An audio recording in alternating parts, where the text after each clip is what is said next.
moi j'ai eu une petite fille il y a 8 mois. Alors c'est pas moi qui l'ai portée, et quand bien même je suis maman à part entière. Et donc tous les matins, je m'occupe de la petite avant de prendre mon train pour venir au boulot. Et tous les soirs, j'essaye de rentrer avant qu'elle ne soit déjà dans sa période un petit peu, on va aller se coucher, donc c'est les histoires, etc. Pour pouvoir la voir à 2 moments clés de sa journée. Pour moi, c'est une découverte de moi-même, de toutes les ressources qu'on peut mettre en place quand on devient parent, de tout ce qu'on est prêt à apporter à une autre personne que soi et qu'on va accompagner pendant quelques années.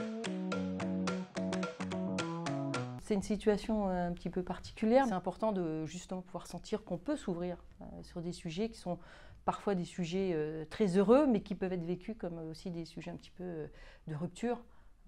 Et donc ça a été très facile d'annoncer que ma compagne était enceinte. Ce n'est pas des parcours très simples.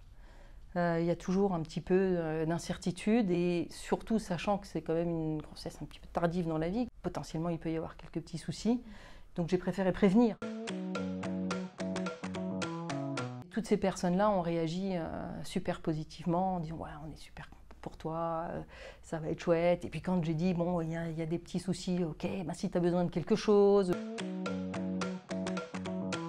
Il y a eu une période un petit peu sur l'année dernière, un petit peu difficile à gérer, émotionnellement, psychologiquement bien sûr, et puis aussi au niveau organisationnel. Mais j'ai eu la possibilité de pouvoir rester un peu plus à la maison, et honnêtement c'était du jour le jour. C'est-à-dire chaque jour que l'on passait, on se disait c'est une journée de gagner. Et l'aménagement au niveau du travail, ça a été très important. Ça m'a permis de continuer à suivre et à mener les projets qui devaient être menés.